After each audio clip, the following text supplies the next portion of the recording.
on too much with Marilyn Manson, and the Marilyn part of the love-in continues, but I do want to get to the Manson side of things as well. Serial killer culture is part of the culture of this band, and at the in-store record signing today, we talked to some of Marilyn's fans about what's cool about serial killers and what their take is on serial killer culture. Let's run that tape.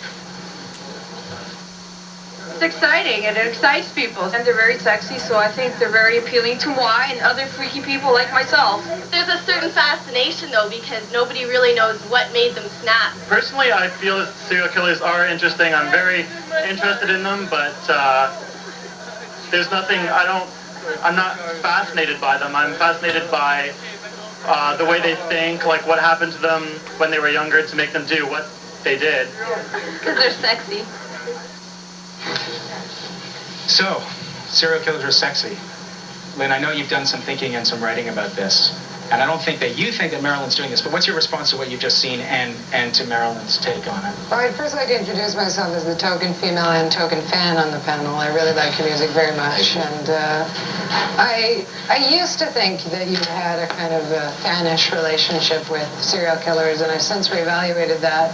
I mean, I agree with Elliot Layton that killer's only value is as objects of study, and I think that you're doing that.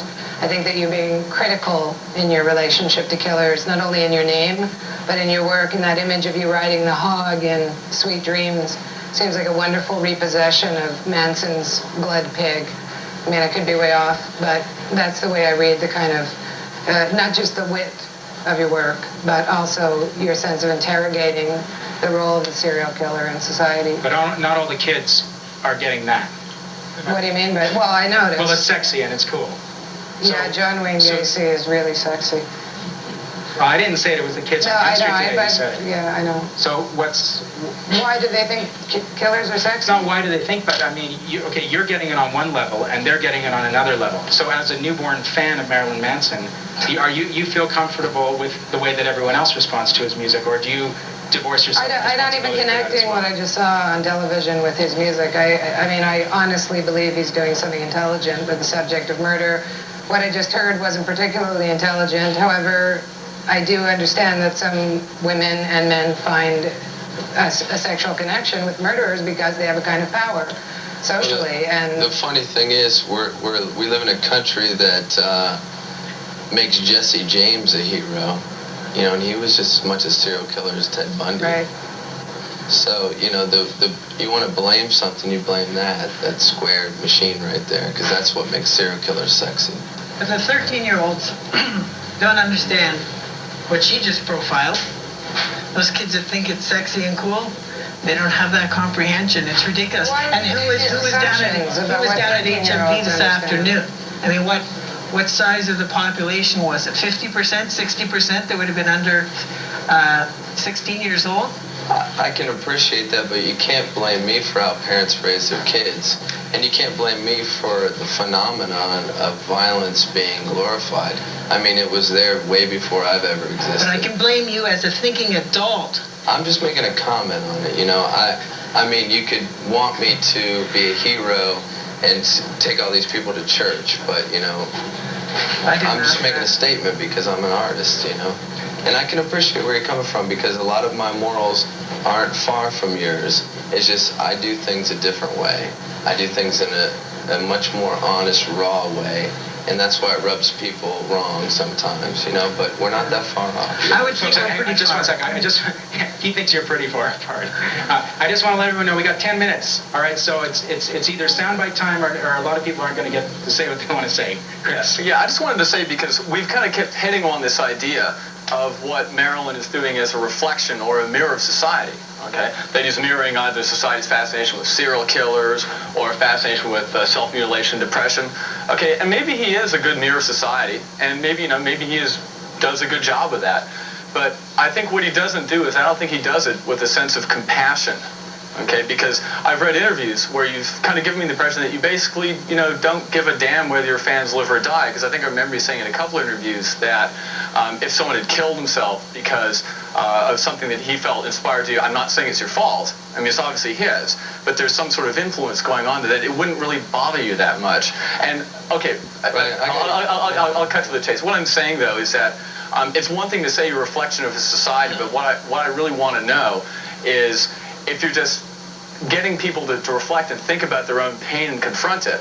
Okay, I mean, that's valid, but what I'm saying, what do you do afterwards? What do you give them to replace it with? I mean, it seems with you that pain and understanding of it is just an end in itself, rather than a means to self-realization. Well, we talk a lot about hate, but the idea of love is important too, and in America, North America for that matter, love is, the concept of love thy neighbor, I think, is ridiculous because, the things that I love, I would die for. But if you love everything, it has absolutely no value. I wouldn't agree with that, because it reminds me of something I read in an article about Lou Reed when they were talking about the difference between a pessimist and a nihilist. They're saying that a nihilist essentially believes that things like universal love and everything is a bad joke and it's just not worth realizing. But a pessimist, which I consider myself, and I think, could be something to strive towards, is someone who thinks that love and acceptance is incredibly hard and maybe hardly ever happens at all. But the very fact that it's possible means that it's worth going for. I mean, I agree. I'm saying I love things and I would die for them, but if you pass out love openly, then it has no value. So this idea of compassion that you have, I care for people who are intelligent. That's why I say, don't be an idiot. If you're smart enough to realize, don't kill yourself over a rock album, then I love you. Yeah. If you're an idiot, kill yourself. But why should you love? Happy. Okay, but why should you love people only who you think are fit Hang on, for guys, it? we got another corner in here. Greg, you're dying to say something. Well, actually, I take issue with this whole idea. I mean, art is art. It's out there. You either put bombs on seats or you don't. And I deplore the idea of this turning into some kind of censorship session.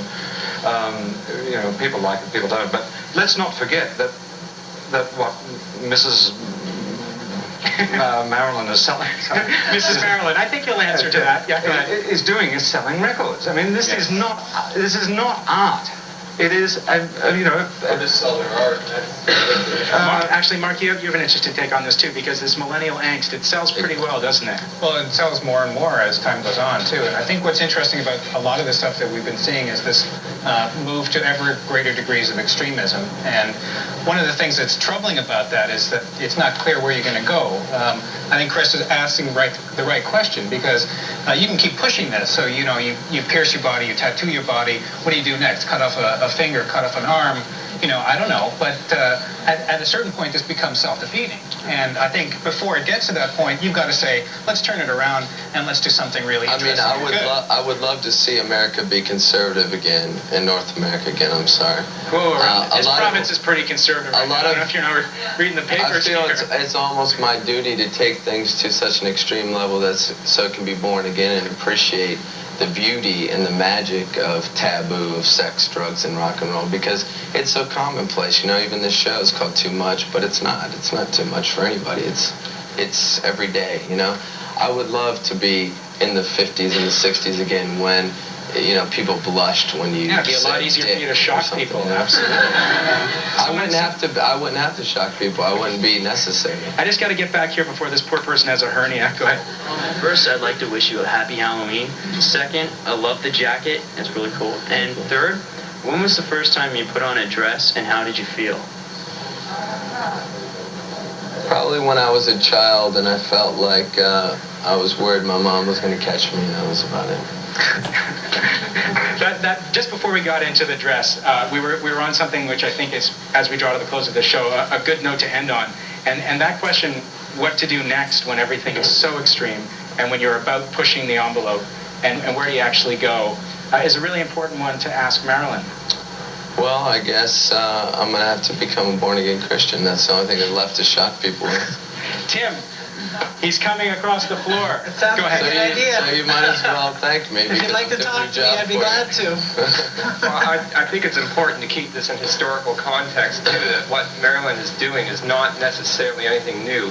Iggy Pop went through the body scarification 25 years ago. Alice Cooper had numerous dates on his 1973 $1 Billion Babies tour canceled. I think the shock value has stayed pretty much the same. It's just that it looks more intense now because video technology is much, much better. Floria, you're a genius. You make things... Can we get a shot of Floria in here who directed the video? I also think it's important to note that, what's happening is a desensitization to sex and violence and rock and roll. Is that, Absolutely. It's like, he's not really doing much more than Alice did. I think you would admit that yourself, that Alice Cooper, man, he was on the front lines. Well, in nobody a pair knew. Of tall thigh-high leopard boots and a jock strap, cutting up dead babies and making the crowd grab dollar bills off of a sword, showing them how pathetic the whole thing was. What a scam. Nobody ever knew how ugly war was until the 60s when you saw Vietnam on television, It's TV.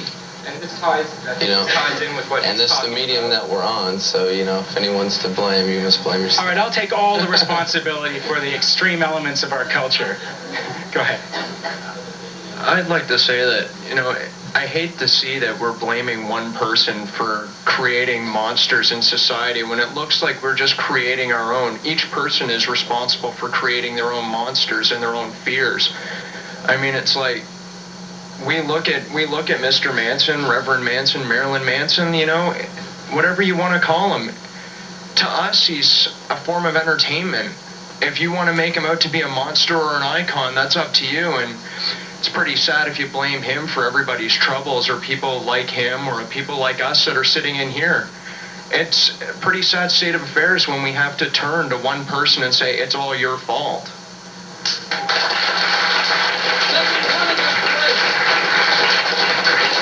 I'm just going to come over here, since it's all entertainment at this point.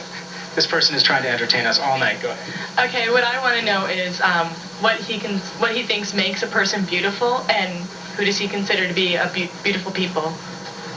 Marilyn, now that we're thoroughly in the realm of entertainment, what's beautiful and what makes a beautiful person? From this beautiful person over here. I mean, I've always enjoyed things that people have looked at as ugly.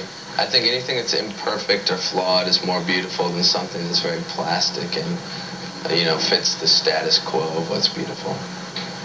Okay, 30 seconds. What to do with it? So many things to say. All right, wrap it up. I'd like to say that, to start off the show earlier, your comment about that his music sucks. I don't necessarily like his music either, but I would never say it sucked. That's a subjective attitude, and subjective attitudes suck. He said he didn't like it, but it was selling a lot of records. Guys, we're just about out of time, so I have to say thank you very much. Thanks to Marilyn for coming down, making an unforgettable Too Much for Much, and we'll see you next time. Thank you.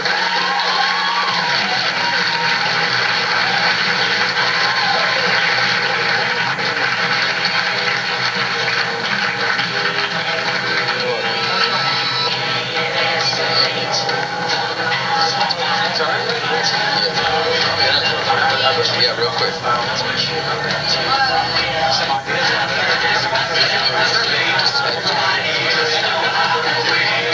Yeah, they're gonna make me do it outside, okay?